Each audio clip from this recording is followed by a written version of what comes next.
আসসালামু আলাইকুম uncle aunty, নানা নানু, দাদা দাদি। আমাকে চিনতে পেরেছেন? আমি আপনাদের জান্নাতুল মরিয়ম।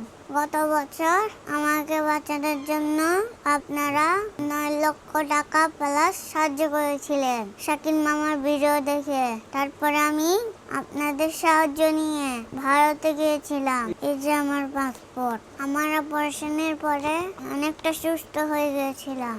বাংলাদেশে ফেরার পরে আস্তে আস্তে আবার অসুস্থ হয়ে পড়ি।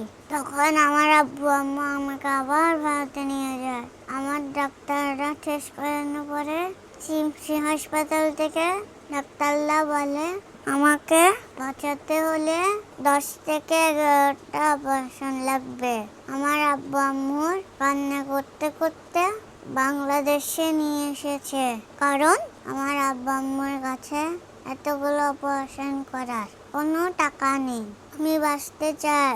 আমাকে ভারতের হাসপাতাল প্রথম অপারেশনের সময় অথবা দ্বিতীয় অপারেশনের সময় কোনো ডাক্তার বলেনি আমার 10 থেকে 11টা অপারেশন লাগবে। কিন্তু আমি যখন অপারেশন করে আবার অসুস্থ হয়ে পড়ি, তখন ডাক্তাররা এটা আমাকে বলে যে মরিয়মকে বাঁচাতে হলে 11টার মতন অপারেশন লাগবে।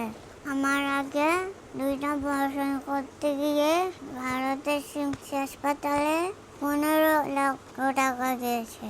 আমার আব্বু আম্মুর জমি বিক্রি করে দিয়েছে। আর দেশবাসীরা, আঙ্কেল আন্টিরা ফেসবুকের ভিডিও দেখে সাহায্য করেছিলেন। সে টাকা দিয়ে অপারেশন হয়েছিল। কিন্তু এখন আমাদের কাছে টাকা পয়সা নেই। আমার কি আর অপারেশন হবে না? আমি কি যেতে পারবো না? আমাকে বাঁচাতে সবাই এগিয়ে আসবেন।